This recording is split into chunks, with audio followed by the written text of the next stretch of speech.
Born with broken meridians, Xiao Chi was constantly bullied by his own clan. On the day of his marriage to a beautiful woman, his jealous cousin poisoned him, leading to Xiao Chi's death. Reincarnated as a healer saint, he lived for 2 decades mastering healing arts. When he met an untimely death in that life, he was reincarnated back into his original life as Xiao Chi, now armed with the knowledge and treasures from his past as a healer. Will Xiao Chi finally get to fix his meridians? And will the memories of his past help him gain dignity in this life? In the profound sky continent lies the floating cloud city, the home of the Xiao sect. This is the first life of the 16-year-old Xia Chi, the Xiao sect's sole grandson. The young man is quite nervous, as it's his wedding day, to the most beautiful woman in all of floating cloud city, Xia Ching Yu. Although he's excited, he feels like Xia Ching Yu doesn't want to marry a loser like him, someone who is born with damaged meridians. Wouldn't want to be him. Elsewhere, Xiao Yang, the second elder's grandson, lends an item to Xiao Yulong, the patriarch's only son. Yang reveals that its colorless and tasteless poison is sure to kill the victim without any traces. Yulong lets out a mischievous smile, pouring the poison into a bowl of soup. Suddenly, Yulong notices Xiao Lingxi, the 5th elder's only daughter. Yulong asks her where she's headed, and the young woman shares that she's on her way to Xiao Chi, because she made him porridge.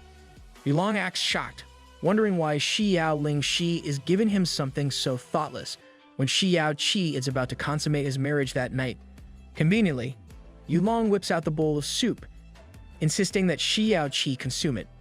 Yulong claims that the soup will help Xiao Chi in his first rodeo, but Xiao Lingxi wonders what he means, since she believes that the young man is quite healthy.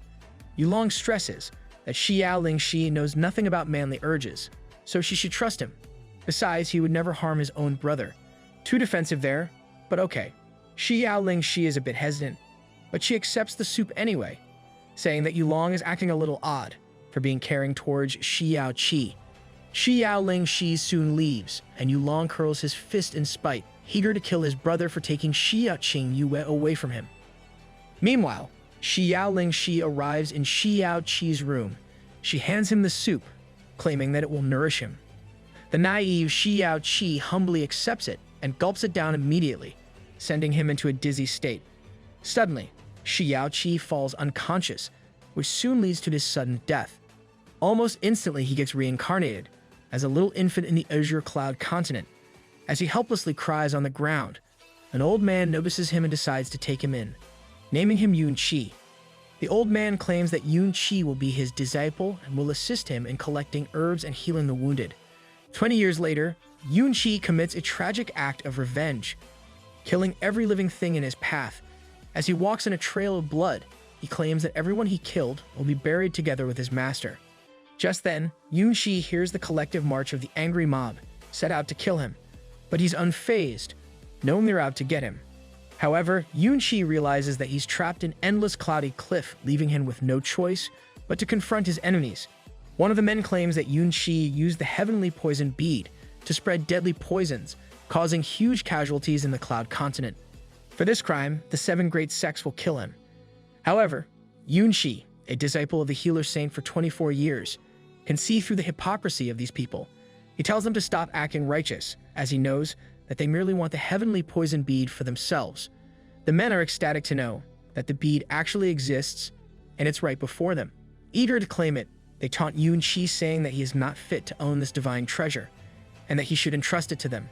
Furious, Yun Chi reminds them that his master has saved more lives than the great sects, but now he's dead because of them.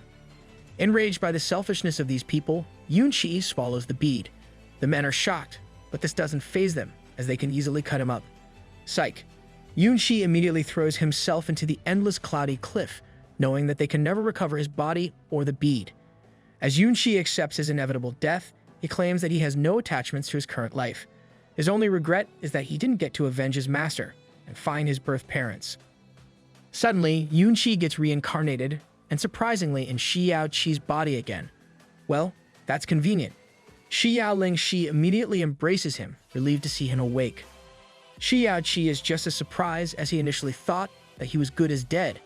However, he doesn't know the weird woman hugging him, so he asks who she is. Xiao Lingxi is surprised, but she reminds him that she's his aunt Xiao Lingxi. Just then, a sudden surge of memories comes flooding back into his brain, reminding him of the life he currently has. Xiao Che then voices out her worries, saying that he suddenly fainted right before his big day. Knowing that his grandpa might be worried, Xiao Che sets out to get him. While alone, Xiao Chi gives himself a little reality check. He knows that he's about to get married, but the dream about his death in the Azure Cloud continent seems too real. It also feels weird, as he still remembers how to heal people.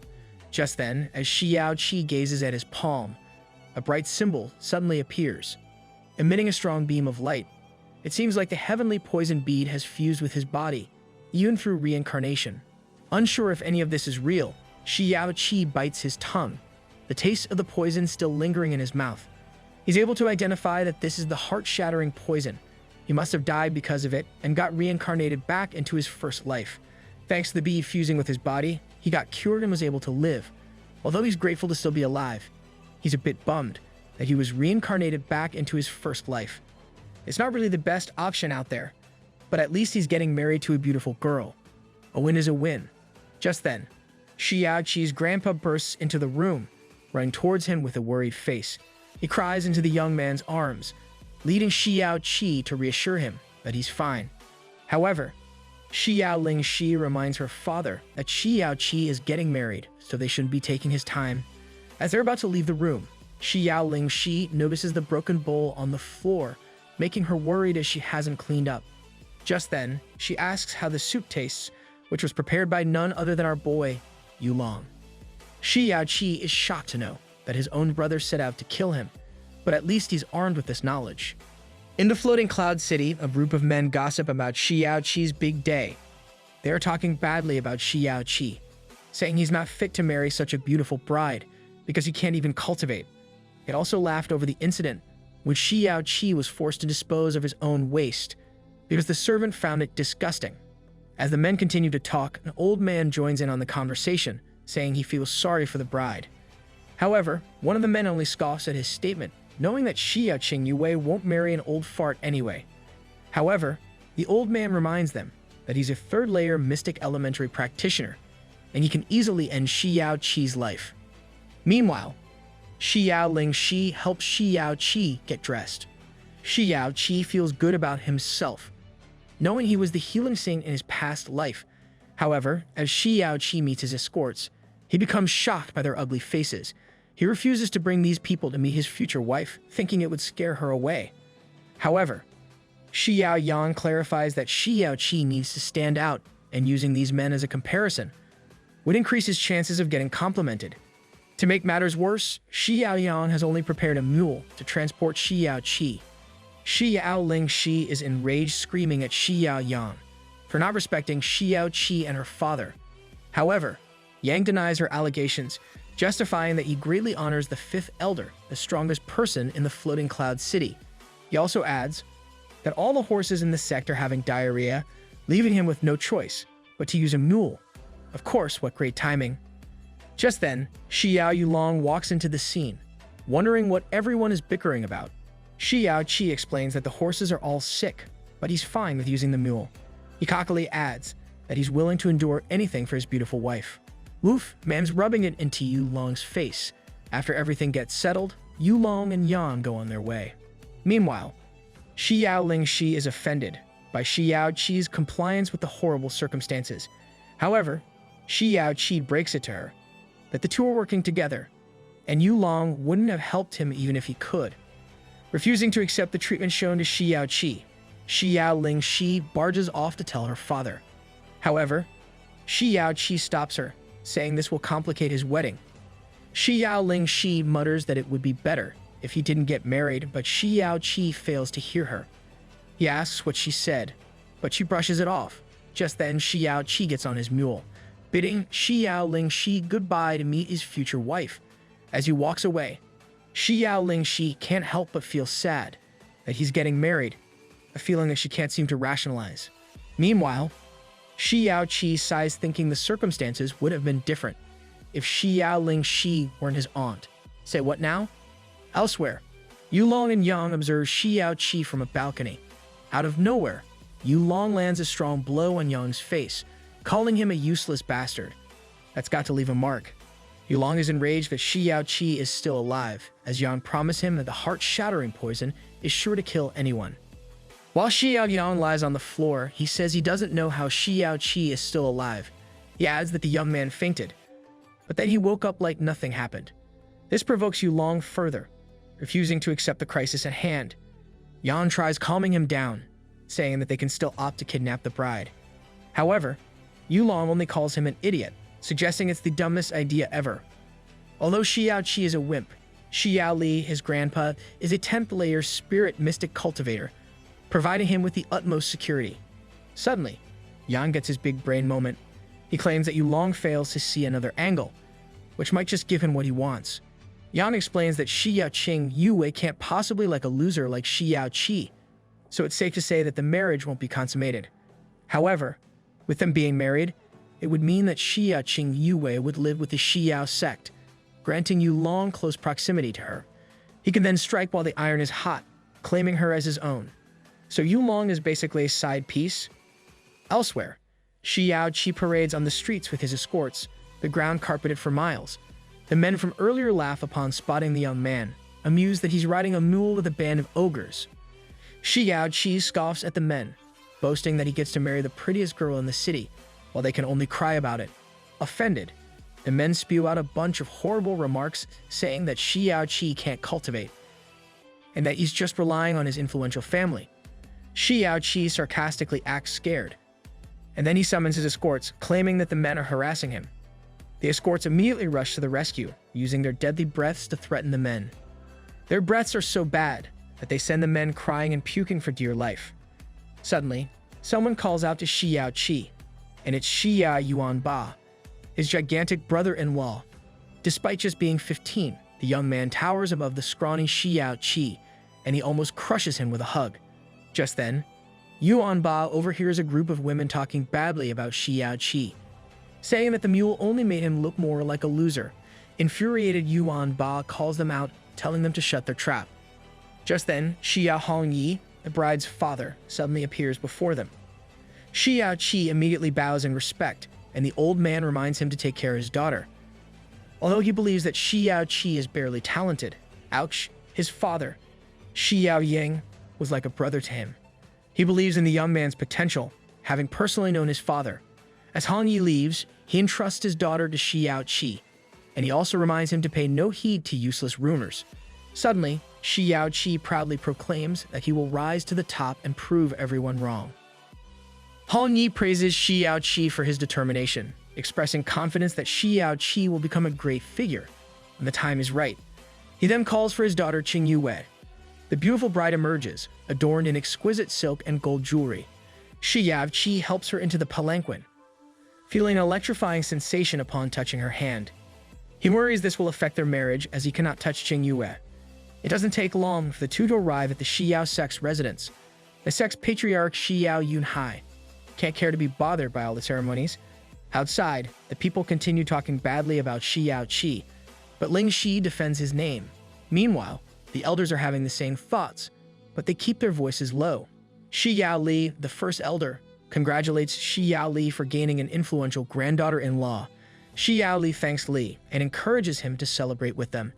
However, the bald man is not interested, and so are the other elders. Offended, Xiao Li bursts into anger, calling out the elders for not showing their respects. He then reminds them of who he is. However, Xiao Yunhai tells him to shut his hole, reminding him that they will be the ones responsible for taking care of Xiao Chi after he passes away.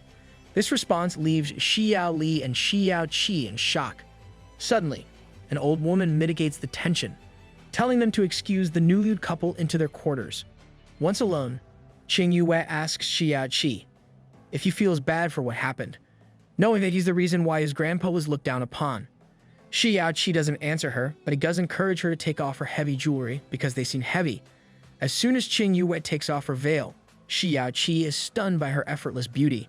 Just then, Ching Yu notices a shift in his demeanor, and she also points out that he's not as weak as the others portray him to be. Xiao Chi replies that his meridians are truly crippled, fully denying what happened in his second life. Out of nowhere, Ching Yu performs a quick ritual on him. smacking energy from her palm into his chest. Something cracks on Xiao Chi's chest, and it seems like a piece of ice. Ching Yu explains that he wasn't born with broken meridians, but they were crippled by someone. Xiao Chi is shocked by this revelation, so Ching Yu elaborates that his meridians must have been severely damaged when he was young, and that it could have gone unnoticed. Unfortunately, Ching Yu breaks it to him that it can never be healed. Just then, Xiao Chi brings up the technique that Ching Yu performed earlier. No one in the floating cloud city is an ice elemental cultivator, leaving him wondering who Ching Yu really is.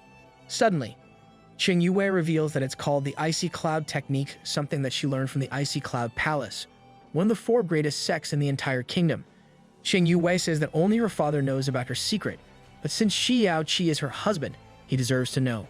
She goes on to share that Xiao Chi's father sacrificed himself to save her, leaving him with no energy left to fend off the band of assassins. Although their marriage is a payment to the Shi family's debt, Ching Yu claims that she doesn't regret marrying Xiao Chi, i.e. someone might get smashed tonight. However, she bluntly says that they can never be a real couple. Oh well. Just then, an icy mist begins to appear in the room, making the place cold. Meanwhile, Ching Yu explains that the issue is not caused by him, but herself. If she wants to cultivate icy clouds, she must have a cold heart. The Icy Cloud Palace only accepts female disciples, and they're not allowed to have any type of romantic relationship. This is why she can't fall in love, not even with her own husband. Despite being heartbroken by her news, Xiao Chi leaves her alone according to her wishes. Poor guy, he didn't even get lucky on his wedding night. Once she's alone, her master from the Icy Cloud Palace, Chu Yue suddenly appears. Yue reminds Ching Yu that she got what she wanted, and it's time for her to return to the Icy Cloud Palace. Ching Yu pleads with her master, asking her to spare 1 more month because Xiao Chi might become a laughingstock if she disappears now. Considering that she just got married, Yue grants her the request. Before she leaves, Ching Yu asks if there is no other way to fix Xiao Chi's meridians. Yue commends her for her kind heart, however she claims that she can be of no help. Xiao Chi heads to the hall where everyone is celebrating, but it seems like the guests are bothered by his appearance. Yunhai subtly comments that he looks like a pile of poo with a flower stuck to it. Sheesh, this fella is dropping bars. Xiao Chi fakes a smile, thinking that he could have easily poisoned them if he hadn't been poisoned by the bead in his past life. Just then, Yulong brings in a huge jar of wine, challenging Xiao Chi to a drinking game. Xiao Chi bashfully refuses, but Yang pressures him to join them. Knowing that the bead will come in handy, he joins in on the fun. As expected, Yulong and Yang get knocked out, leaving Xiao Chi as the sole survivor. He chuckles over their stupidity, as the storage space inside the heavenly poison bead is bigger than the manor itself. Just then, he steps outside, checking if no one is watching before he releases the wine out of his system. He gestures his palm into the air, and out comes the wine. Ching Yu's maids witness his gross act, thinking that he shamelessly pees anywhere. Meanwhile, Xiao Chi thinks about splattering wine onto his face and pretending to be drunk, hoping it would gain Ching Yu's attention. However, the maids only think of this as him drinking his own pee. Suddenly, Xiao Chi barges into the room pretending to be drunk. He welcomes his beloved bride, calling him his baby and asking for a hug, and then bomb. Xiao Chi goes flying out of the room after receiving a power kick from Ching Yu. Serves you right, you insult. This doesn't stop Xiao Chi, and he pleads with her to open the door. He tries guilt-tripping her, saying that he doesn't want to be embarrassed on his wedding night. She doesn't want her husband to be a laughingstock, right? Ching Yu lets him in, but the thirsty Xiao Chi jokingly says that they should get started on their wedding night. Ah, you stupid twig. Ching Yu warns this perma-virgin not to come close to her and to stop calling her honey or wifey. They quickly reach an agreement, resulting in Xiao Chi having to sleep on the floor, concerned that Ching Yu might dislike her. You think Xiao Chi affectionately calls her honey once more, explaining that he was only joking about being drunk. Ching Yu replies that she's aware, and she reminds him again not to call her with weird pet names. She also reveals that she knows about his recent peeing out in the open moment. Offended, Xiao Chi walks out of the room. He could easily force her to do the nasty, but he doesn't have the power for that. Okay, you just became disgustingly desperate there, boy. This leaves him wondering if there is truly no way to fix his meridians. Just then, He remembers that in his previous life, the heavenly poison bead glowed 6 times, revealing treasures every time it did so. Xiao Chi wanders in the Xiao Manor's garden. Following the directions from the bead, it leaves him in a strange area on the ground. But there's nothing to see there. Suddenly, the bead glows in his palm, revealing 2 hidden star herbs. This is a very rare item, and in his past life, he was only able to see 1 in 24 years. However, people would kill him for it, so he decides to store it inside the bead. Just then, he hears something rustling in the distance. Worried that they must have seen the star herbs, Xiao Chi decides to take a closer look. To his surprise, it's an unconscious red-haired girl, clad in a skimpy outfit. He pokes and pinches the girl to wake her up, but he suddenly feels a burning sensation on his finger. It's poison, and it's terrifyingly potent. If it wasn't for the bead, he would have been dead. Out of nowhere, the girl gets up pulling Xiao Chi's hand. She mutters the bead's name, then bites his finger, and sucks his blood. Okay, rude. But on the bright side, at least he got sucked on his wedding night. Xiao Chi pulls his hand away, but the girl suddenly disappears, leaving her clothes behind. To Xiao Chi's horror, he realizes that the girl went into the bead. Oh cute, it's like he has a pocket wifey. Xiao Chi enters the bead, eager to bring the girl out. She finds her floating in the abyss bare for him to see her childlike features. While observing her, he realizes that she's trying to force the poison out. However, this leaves Xiao Chi puzzled because the bead was already fused with him. So how did she barge in? He's determined to force her out of the bead, but first he's got priorities. Disgusting ones at that, he fondles her unripe features, but he immediately pulls his hand away, reminding himself that she's only a child. Amen. Just then, Xiao Chi returns to the physical world, and he justifies to himself that he only touched her because of her identity and not her age. Suddenly, Ling Shi appears, asking who he touched. He replies that he didn't touch anyone, and he also doesn't disclose that his wife kicked him out. At that point, he might just die of embarrassment. Ling Shi asks what he's doing in the garden, and Xiao Chi replies that he couldn't sleep, so he decided to watch the stars. However, Ling Shi worriedly says that it's not safe, as intruders could come anytime. Just then, Xiao Chi jokes that he can't fall asleep, because Ling Shi has been thinking of him this whole time. Stop flirting with your aunt, little man. Ling Shi panics and she replies that she actually came to the garden to see the stars as well. But really, she couldn't sleep because his beloved nephew just got married. I honestly don't know what to feel about this. Hearing her excuse, Xiao Chi urges Ling Shi to watch the stars with him. As the two sit under a tree, Xiao Chi says that they haven't hung out in a while. Ling Shi suddenly recalls a childhood memory where they accidentally fell asleep in the garden on a snowy night. Xiao Chi's grandpa was severely worried, and it took them 2 days to fully recover. As the two laugh over this story, Xiao Chi gazes into Ling Shi's eyes, almost swooping down for a kiss. However, Ling Shi stops him, reminding him of his married status. Xiao Chi reasons that he really wants to kiss her, but Ling Shi jokingly replies that he has to marry her for that. Suddenly, Xiao Chi bluntly says he wouldn't think twice about marrying her if she weren't his aunt, making Ling Shi flustered. She's worried about what Ching Yu would feel if she heard him, but Xiao Chi doesn't care. He wants to marry his aunt, even if it's in front of his wife. Man, this is getting too weird. Ling Shi calmly reminds Xiao Chi that he's his aunt no matter what, which makes his wish impossible. However, it's enough for her to know that they mutually love each other. Well, strong word there. The two then cuddle under the moonlight, unaware that Ching Yu is observing them from afar. Yikes. They're done for Xiao Chi. The next day, Xiao Chi wakes up shocked after he sees a carpet over Ling Shi. It's definitely not his, but it did come from the room that he shared with his wife. All, what good wife, supporting her husband's incest agendas. Yunhai receives news from the Xiao sect, which greatly surprises him. He quickly urges his servant to gather all the elders to the meeting hall, eager to discuss the matter. Meanwhile, Xiao Chi sneakily makes his way back to their room, but Ching Yu catches him in the act. She suddenly asks if he slept well the other night, and that he didn't want to come back, but Xiao Chi quickly responds that he wasn't comfortable at all. Out of nowhere, Xiao Chi holds Ching Yu's hand, catching her off guard. Suddenly, Xiao Li walks into the room, informing Xiao Chi that the fifth elder and the patriarch invited the elders to the meeting hall, so he will be away for a while. Once they're alone, Xiao Chi swiftly moves away from Ching Yu, afraid that she might power kick him again. He reasons that he only took her hand because he wanted to make his grandfather happy. Yeah, right. Angry, Ching Yu reminds him never to touch her again, or he'll get it. This seems to annoy Xiao Che, so he asserts that he has all the right to touch her, because he's her husband. Irritated, Ching Yu asks if he intends to touch her private parts, and the young man proudly affirms it, saying it's essential to develop their feelings for each other.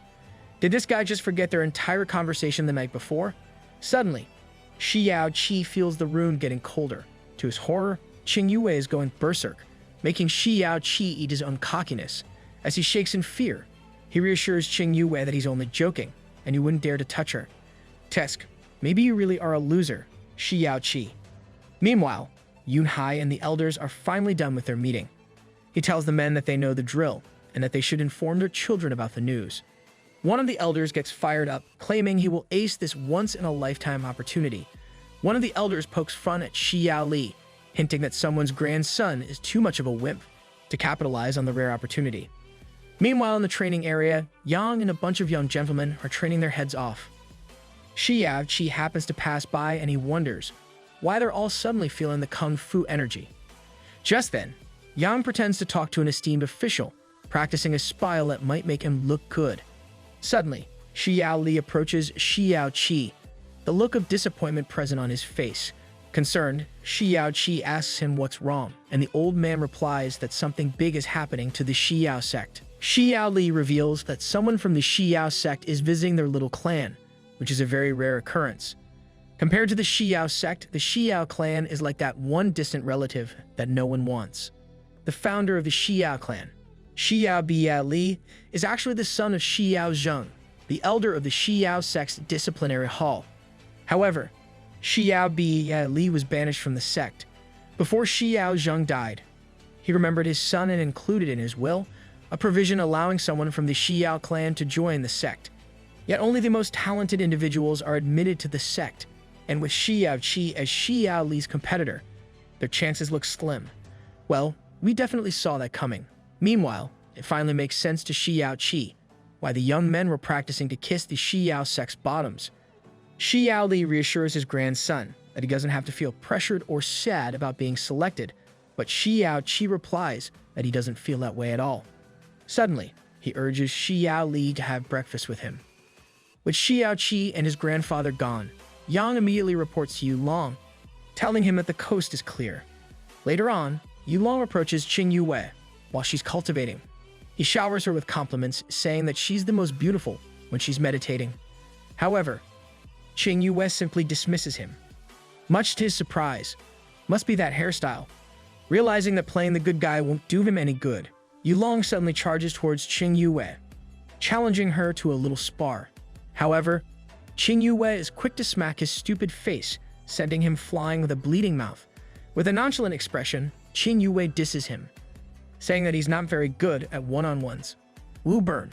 Yulong is in disbelief. He's at the third layer of the basic mystic stage, which is a whole realm higher than Ching Yu, but he's still lost. He then gazes at the ground, where he sees two of his fallen teeth.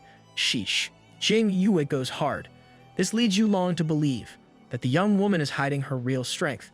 Just then, Ching Yu cockily claims that Yulong seems to want more of her attacks, but he proudly replies that it was only a test, and he's only about to reveal the big guns. Mustering all the courage and strength left in him, Yulong charges towards Ching Yu, only to be met by a powerful super slap. As expected, Yulong flips upon impact, causing him to spit a lot of blood. With a bad eye, a swollen face, and missing teeth, Yulong finally gets the message. Meanwhile, Xiao Che makes his way to Ching Yu when he runs into the beat-up Yulong. Concerned, Xiao Che asks what happened to his face, but Yulong lies and says that he tripped while cultivating. Man, that must be some hardcore cultivating. As Yulong leaves, Xiao Che's expression changes, as he knows that he went after his wife. Shortly after, Xiao Che finds Ching Yu, bringing with him the breakfast that he brought. Ching Yu shares that Yulong dropped by, and the young man replies that he knows because they ran into each other. Then out of nowhere, Xiao Che asks what stage Ching Yu is really in. Unfortunately, Ching Yu remains silent for the next 2 hours. When she notices that Xiao Che has been staring at her, the young man reasons that they should be talking because it's essential for the relationship. Irritated by this topic, Ching Yu gives him a threatening look, prompting Xiao Che to retract his statement. Damn, this is not a wife, but a sadistic Elsa. At that moment, Xiao Che poses another question, which surprises Ching Yu. He inquires if she has been experiencing interrupted sleep body soreness and inconsistent body temperature, which she confirms. Finally, he asks the crucial question, is her period late? Well, that's random. Xiao Che swiftly hides behind a tree, afraid that his dear wife might beat him up as she did with Yu Long. However, Ching Yu reassures him that she won't do any of that, because the things he said were true. She asks how he found out about it, and Xiao Che replies that he's a godly physician who can read Meridians. Ching Yu doesn't remember letting him test for Meridians, but he already did, back when he held her hand. Annoyed, Ching Yu tells him to buzz off and read his aunt's Meridians. However, Xiao Che stresses that this is a serious matter, as her cultivation technique is causing her discomfort. Ching Yu gets infuriated by Xiao Che's persistence, so she threatens to end him if he keeps talking about the issue. However, Xiao Che is unfazed, saying that he will not let his wife live a third of her natural lifespan with a side effect on her cultivation method. He goes on to explain that the more mystic power one has, the longer they will live. However, people from the Icy Cloud Palace are the exact opposite, resulting in a shorter lifespan. This is all because of the frozen cloud technique. Finally, Ching Yu concedes, allowing Xiao Che to treat her. As the two settle into their room, Ching Yu bluntly says she doesn't trust Xiao Che. However, Xiao Che reminds her that his technique is connected to the existence of the Icy Cloud Palace, so she can trust that no one will know about it. Ching Yu then asks how Xiao Che is going to treat her, so he presents her with a box of silver needles. Ching Yu is amazed by Xiao Che's skill, knowing that in the art of acupuncture, it takes 2 decades for one to be called a master. Suddenly, Xiao Che jokingly says that Ching Yu should pay attention to her hand rather than his face. To Ching Yu's surprise, a needle stands firm on the back of her hand, and she doesn't even feel it. Xiao Che then instructs her to breathe normally, relax her body, and not to use any mystic powers. With a few flicks of his skilled hands, a bunch of needles rest on top of Ching Yu's hand. She claims that her hands feel so much lighter, so Xiao Che explains that he released the icy chi that was blocking her meridians. He adds that he can even increase her cultivation speed by 3-folds if she allows it. Ching Yu is shocked, knowing that this would bring chaos and imbalance to the world. However, Xiao Che can see through her interest, so he offers to do it for her. However, to perform this, she has to take off her clothes. Of course she does. As usual, Xiao Che gets bonked in the head. However, he clarifies that he doesn't intend to look at her body. Ching Yu is torn, as she can't deny that his proficiency is real. It's even harder to imagine how skilled he is at his age. Xiao Che shares that he owes credit to his master, who was a great physician who saved many people. Just then, Xiao Che gets back on business. He clarifies that he's not being perverted and that he only needs to see her back. Hesitant, Ching Yu asks if he can truly increase her cultivation speed by 3-fold, and the young man confidently affirms it. Xiao Che knows that the strong rule their world, so it's impossible for Ching Yu to refuse this offer. Suddenly, Ching Yu turns her back on Xiao Che, but she waits for another 2 hours to take her clothes off herself. That sure is a lot of edging. Finally, she's all bare, a huge win for our MC. As he takes a look at her smooth back, he can't help but wonder what it feels like. But no, he has to do his job.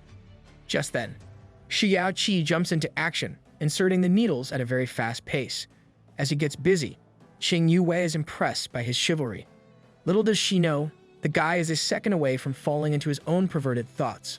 Suddenly, Ching Yu feels that Xiao Che is using mystic powers.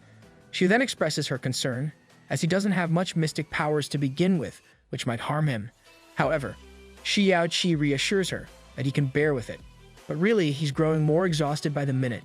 He already pretended to be alright, so he held on until he finished 24 more needles. 2 hours later, his work is complete, and can finally act cocky again. Ching Yu suddenly feels her mystic powers circulating smoothly, making her commend Xiao Che's skill. However, she wonders why he went above and beyond for her. Although he knows that she will leave in a month, Xiao Che explains that he has 3 reasons First, everyone looks down on him except her. She also wanted to protect his honor by staying for a month, and she even brought the carpet that night because she was concerned. Second, she's his wife. And third, he likes the look of her bare back, a man of culture I see. Xiao Li visits the grave of Xiao, Xiao Chi's late father. He shares that big things are happening to the clan, as the Xiao sect is finally sending someone over. Although the clan finally has the chance to regain its glory, he's dismayed that Xiao Ying is not there to witness it. Xiao Li also adds that Xiao Chi is married now. However, he suddenly reveals a mind-boggling truth. Xiao Chi is not Xiao Ying's biological son. However, since he saved the young man as a child, he is considered his, and Xiao Li will do everything to protect him. Wait, so does this mean Xiao Chi was free to marry his aunt all along? Just then, Xiao Li senses that someone is lurking in the area. It's Yu Long, and he's bowing to him in respect. Suddenly, Xiao Li appears behind Yu Long, cautiously asking if he overheard him. The young man, threatened by Xiao Li's killing intent, quickly replies that he just arrived. When Xiao Li asks what he's doing in the area, Yu Long promptly replies that he only wants to update him about the messenger from the Xiao sect, who will arrive the next day. Finally, Xiao Li calms down and tells Yu Long that he will most likely be picked. After Xiao Li leaves, Yu Long releases a huge sigh of relief. He actually overheard him, but he was not easy to fool, and it could have killed him.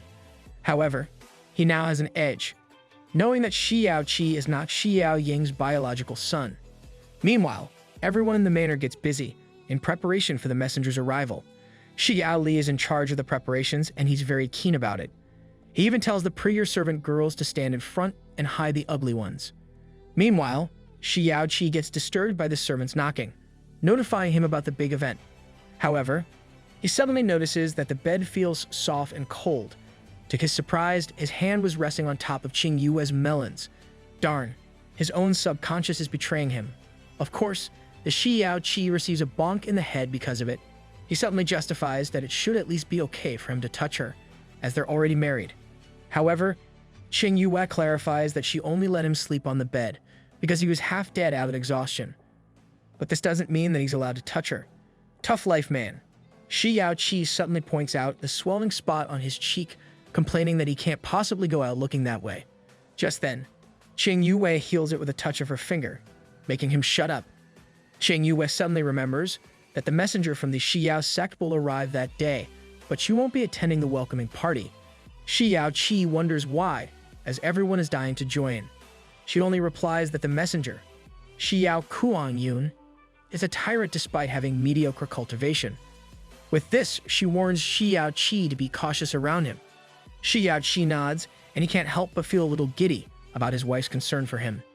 Meanwhile, the guests are growing tired of waiting for the messenger. It's been 5 hours, and he's still nowhere to be seen.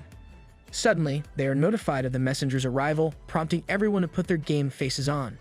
They finally lay their eyes on Xiao Yun, a ripped-looking Chad, with 2 concubines on each side.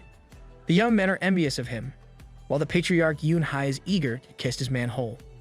Xiao Yun settles into the manor, announcing to everyone that he wouldn't be in this trashy place if Xiao Zheng didn't die.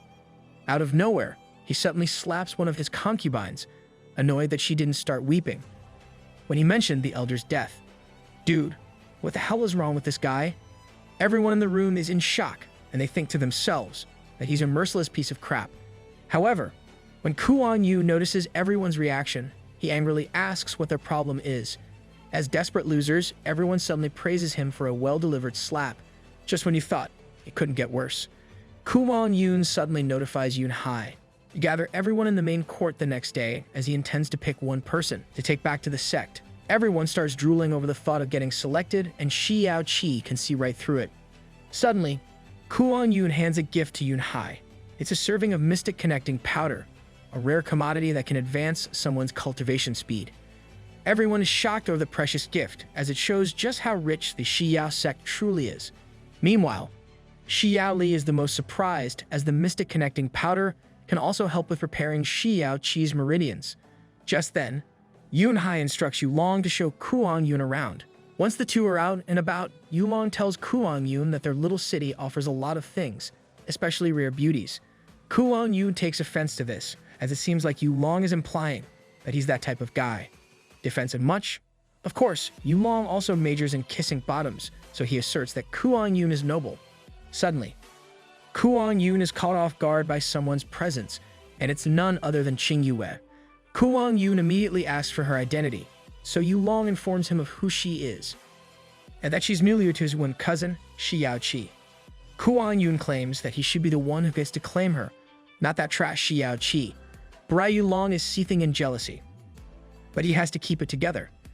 Out of nowhere, a random guard suddenly teleports beside Kuang Yun, reminding him that the patriarch ordered him not to take other people's wives, as it may bring shame to the sect.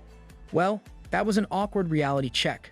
Yu Long is shocked by the guard's appearance, and can even tell that he's stronger than Xiao Li himself. If the Xiao sect can send someone that's strong so casually, then they must really be powerful. If Yu Long wants to have a future, then he might have to put Ching Yu aside. He suddenly gets a big brain moment, suggesting to Kuang Yun that he can have a woman just as good as Ching Yu. Of course, the lucky girl is no other than the fifth elder's daughter, Xiao Ling Shi. Ling Shi asks her father if the messenger is truly strong, but he merely replies that he has some skills.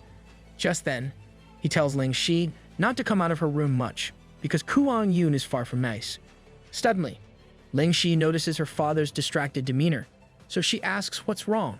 Xiao Li replies that Kuang Yun brought a gift called the Mystic Connecting Powder, which is sent to repair one's mystic meridians.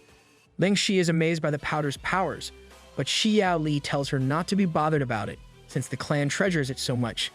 Despite having the capability to heal Xiao Chi, they won't use it on him for sure. This news disappoints Ling Shi, prompting her to make a drastic move that night. Dressed in all black, she plans to steal the powder for Xiao Chi. However, just before he can enter the manor, a man suddenly grabs her. Thankfully, it's just Xiao Li, but he's incredibly infuriated by her actions. Mans was so mad, he lost his mustache. He reminds her that if she were caught in the act, not even he could save her. If that happens, then no one will be left to take care of Xiao Chi. This realization strikes Ling Shi, as she knows that Xiao Chi would go crazy if she were ever caught. Xiao Li then reassures his daughter that he will do his best to acquire the powder, but for now she must be obedient. Defeated, Ling Shi apologizes to her father and promises not to do anything irrational again. The next morning, the entire clan gathers before Kuang Yun. Within the crowd, Xiao Chi asks Ching Yu about the progress of their conversation from last night. However, she pretends not to recall anything, which causes him to worry. Just then, Ling Shi spots the couple, so she calls them over. The two then bow before Xiao Li, greeting him a good morning. Suddenly, Yun Hai instructs everyone to get back in line, because Kuang Yun is about to speak. However, Kuang Yun's speech is just as cocky as his attitude. He tells everyone that they should be grateful for his presence, and that their clan head means nothing to the Xiao sect. Geez, what great opening statement.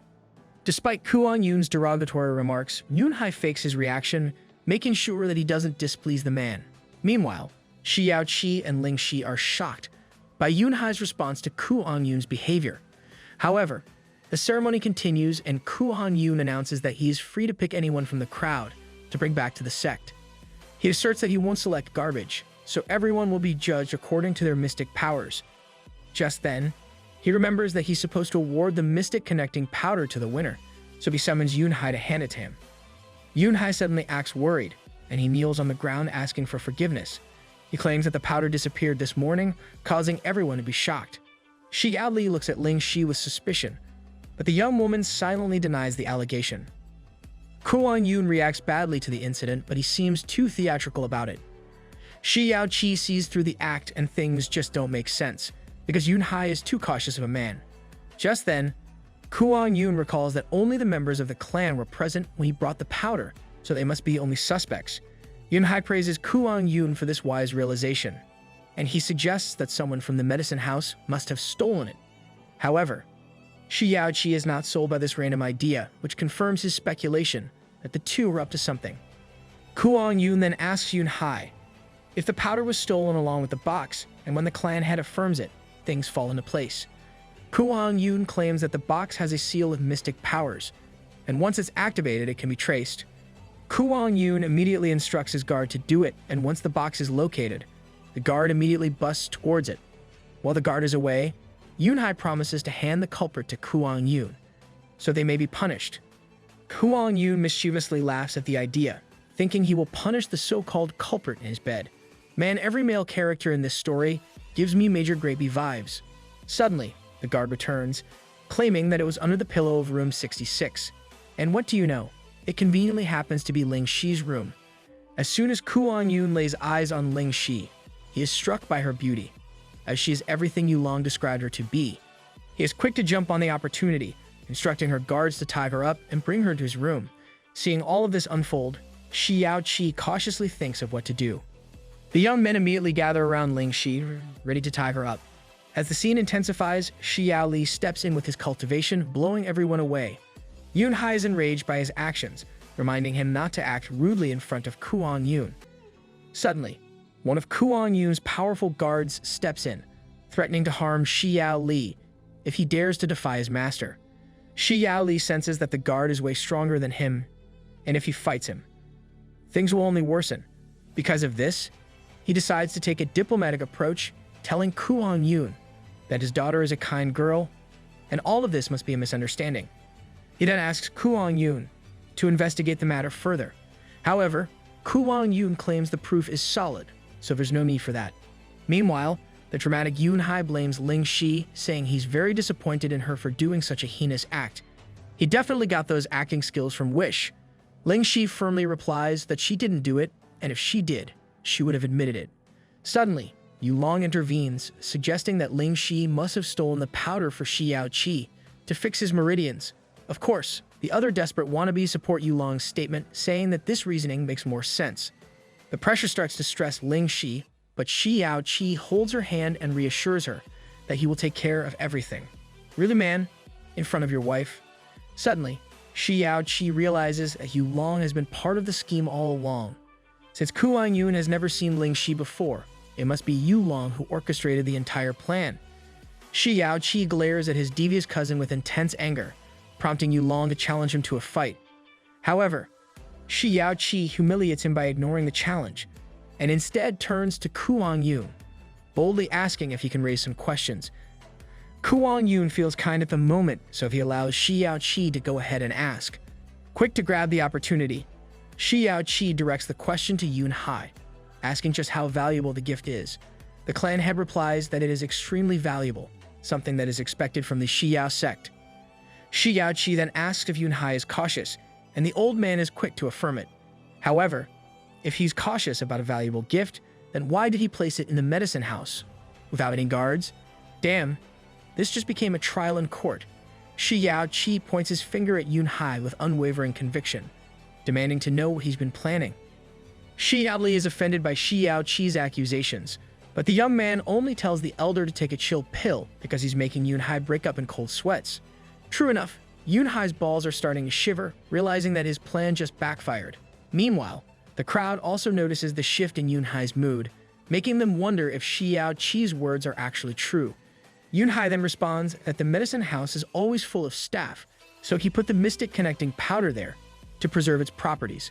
Of course, the crowd nods in agreement, saying that it would make no sense if the medicinal properties were gone. Tesk, what a bunch of wussies.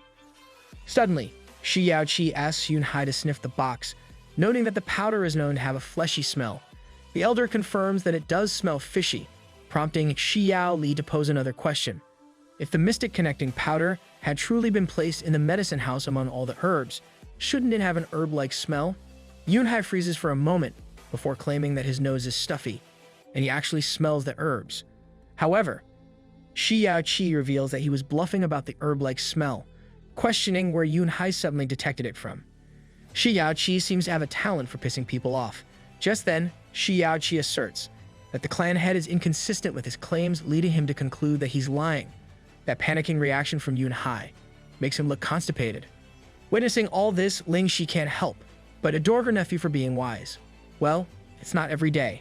Meanwhile, Xiao Che feels like he's gaining the upper hand over this herb topic because he's literally a physician saint. Xiao Li, on the other hand, realizes that Xiao Che is right.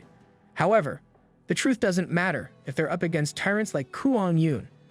True enough, Kuang Yun bursts into anger, claiming that it doesn't matter if Yunhai is lying because Ling Shi's crime has already been judged. Damn, this guy is really itching to stick his ding-dong. Xiao Che angrily counters, pointing out that he didn't even know where the powder was stored, yet Kuang Yun was quick to accuse his aunt, without evidence. This leads to the realization that the entire situation might be a setup. Xiao Che then turns to the crowd, asking the Xiao clan to testify for him. However, they pretend to be blind, claiming that there's nothing wrong. These people are acting like mindless zombies, and it creeps me out. Kuang Yun laughs at Xiao Che, and he orders everyone to attack him. Yunhai is the first to jump into action, ready to tear his face off. However, the tables turn, and someone tears the elder's head instead. Well, seems like his face needed a massage from all that try-hard acting. With one hand, Xiao Li grabs Yunhai's face and hurls him toward the other elders with impressive precision. Old man Xiao Li has some good aim. Xiao Li is raging mad at Yunhai, because he's acting as if he's tolerating his injustice towards Xiao Che.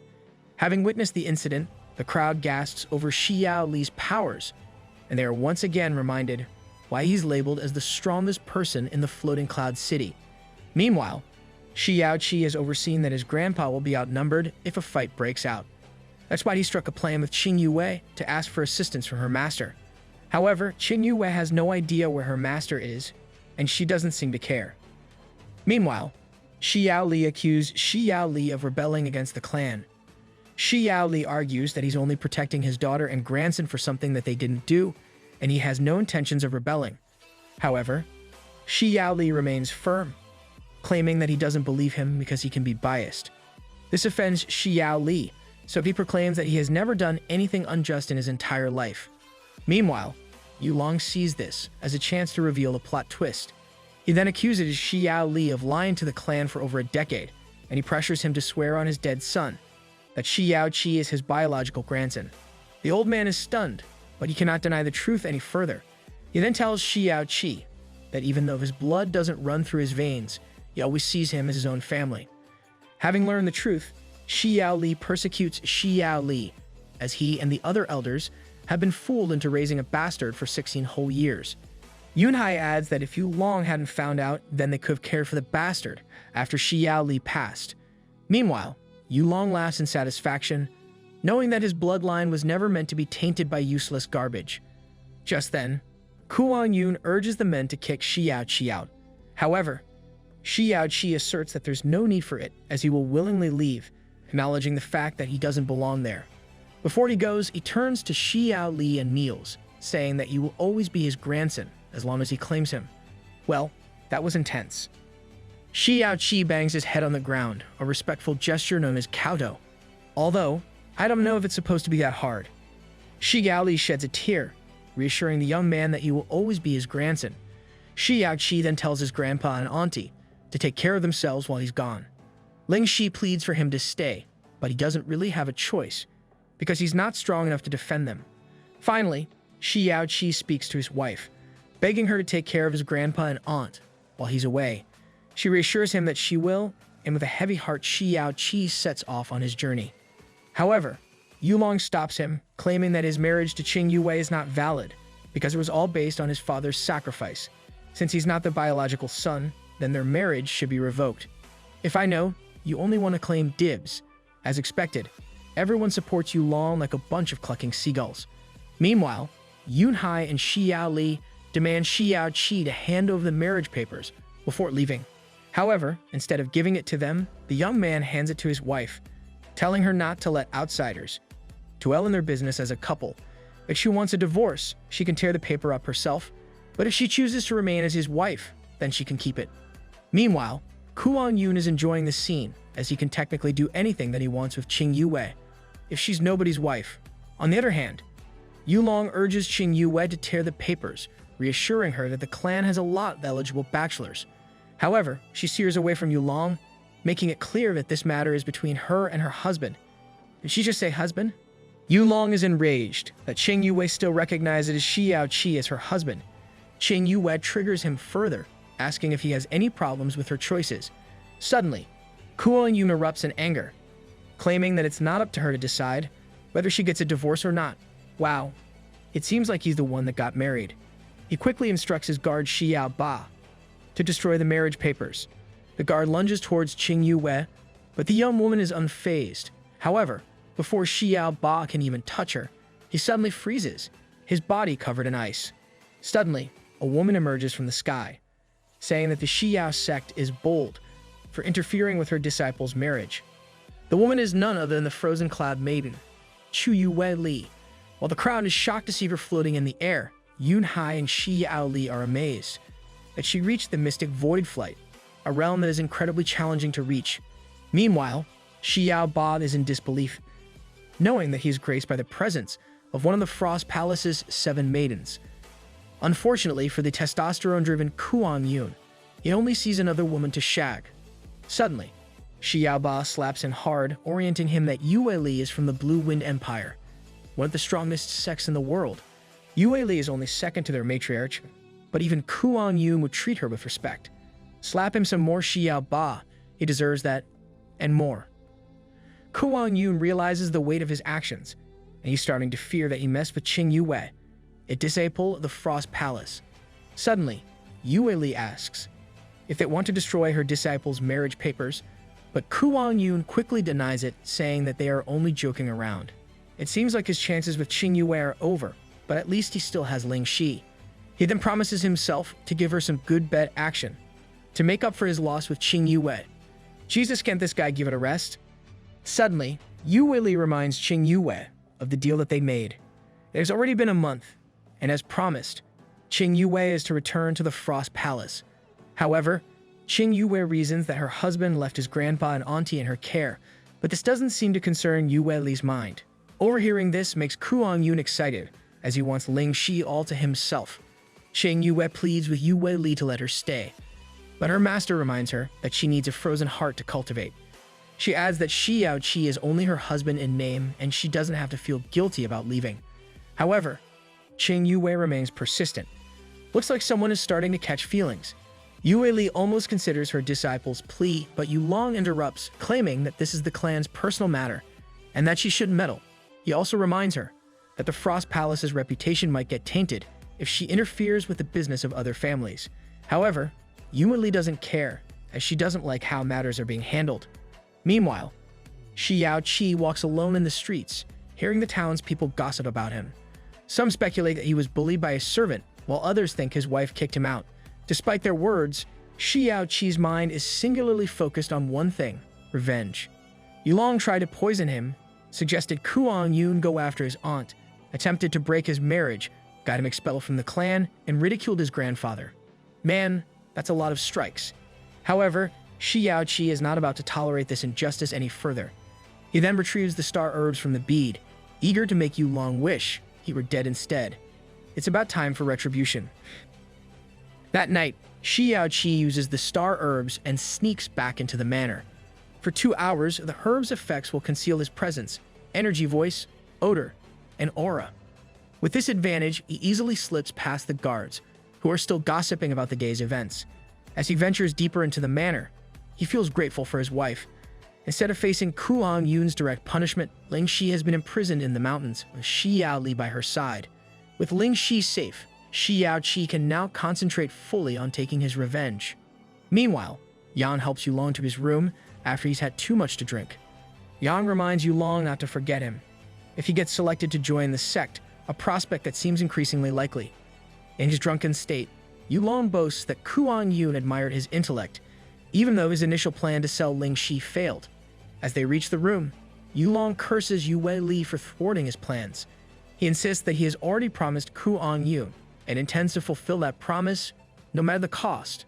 After making sure Yulong is settled into his bed, Yang finally takes his leave. Suddenly, Xiao Chi enters the room, enraged that Yulong intends to throw his auntie back to Kuang Yun in a month. Unfortunately, this man won't live to see another day. Just then, Xiao Chi raises a dagger into the air, ready to stab his evil cousin. Suddenly, Yulong's screams reach Yun Hai, who's still awake in his quarters. Yun Hai and Xiao Li immediately rush to Yulong's room, only to see him bathed in his blood. Yun Hai is horrified by his son's state, but Xiao Li reassures him that the wound is not too deep and no vital organs have been hurt. He then excuses himself, to get some healing pills from the medicine house. As Yulong groans in pain, Yunhai reassures him that he will be alright after he takes some medication. However, Xiao Li discovers that the medicine house is on fire, destroying the pills along with it. Desperate, Yunhai tells Yulong that he will retrieve the pills himself. Wrong move, you won't have a patient left after you leave. As he lies in the dark alone, Yulong witnesses the door closing itself. Suddenly, Xiao Chi speaks, saying the door has been shut from the outside. Yulong dares the intruder to show themselves, and out comes Xiao Chi. Upon seeing him, Yulong screams for help, but Xiao Chi tells him that it's useless because people are losing their heads over the fire. When he sees Xiao Chi holding a dagger, he warns him not to get any closer. However, Xiao Chi merely replies that it's pointless to resist, as he can't even fight back due to his injury. Left with no choice, Yulong tries to beg for his life, but Xiao Chi only asserts that he came to get revenge. He then stabs Yulong in the arm, and he also slashes his eyes and tongue, making it clear not to mess with his family ever again. And for the grand finale, the merciless Xiao Chi cuts off his shuang, claiming that he isn't worthy to have children. Well, I guess someone's becoming a monk now. That is, if Yulong doesn't die. Meanwhile, in the mountains, Lingxi urges her father to return home, worried that he might get sick from the chilly air. However, Xiao Li insists they cannot leave her alone. Lingxi feels saddened by this, thinking that despite her own troubles, she is still lucky to be part of the clan, while Xiao Chi is out there fending for himself. Suddenly, Xiao Li senses someone entering the cave, but relaxes when he realizes it's only Xiao Chi. Lingxi rushes to him and wraps him in a warm embrace. Xiao Li asks if the clan has accepted him back, but Xiao Chi explains that it is impossible and that he snuck back into the manor, adding with a sly smile that he left a big gift behind. Meanwhile, Yunhai, covered in soot, finally retrieves the pill for his son. However, he is greeted by an ungodly sight. Yulong's limbs and mystic meridians have been severed, even his eyes are done for too. As for his third limb, well, won't be getting hard anytime soon. Despite being alive, Xiao Li tells Yunhai that it would be harder for Yulong to keep on living. Yunhai gets so consumed by rage that the pill's bottle breaks in his very palm. He erupts in anger, demanding to know who the culprit is. Just then, one of his men informs him that there is a message on the wall. Whoever wrote it is congratulating Yunhai for Yulong's ascension to the Xiao sect, and this bloodbath is his gift to him. This only triggers Yunhai further, causing him to destroy the wall in frustration. Meanwhile, Xiao Li realizes that Lingxi has been hugging Xiao Chi for way too long. Xiao Chi gives off a panicking look, so he subtly tells Lingxi that he's tired. However, Lingxi only says that she doesn't care and that she doesn't permit him to leave. Catch a hint, woman. Finally, Xiao Chi tells her that Xiao Li is watching, which automatically repels her. Lingxi justifies that it's not what her father thinks, but Xiao Li is rather unamused by her reasoning. He asks if this is what they do when he's not around, but Lingxi replies that she and Xiao Chi only have a normal family relationship. Wow, way to go, auntie. However, Xiao Li reveals that he actually knew about it for a while now, but he didn't stop them because they weren't related. Damn grandpa is permitting them to go to Pound Town. Suddenly, Xiao Chi asks who his biological parents are, leaving the old man with no choice but to reveal the backstory. He shares that the surname of Xiao Chi's father is Yun, and that's all that he knows. Coincidentally, this is Xiao Chi's name in his previous life on the Azure Cloud continent. It's the name that his master gave him, and the coincidence is just uncanny. Xiao Li adds that he doesn't know where Yun came from, but he does know that he is insanely strong. One time, when his son Xiao Ying was attacked by a bunch of bandits, Yun saved him. After that, the two went on countless adventures together, and they became blood brothers. Soon after, the two parted ways, and they didn't see each other for a long time. When they did, Yun and his wife sustained major injuries.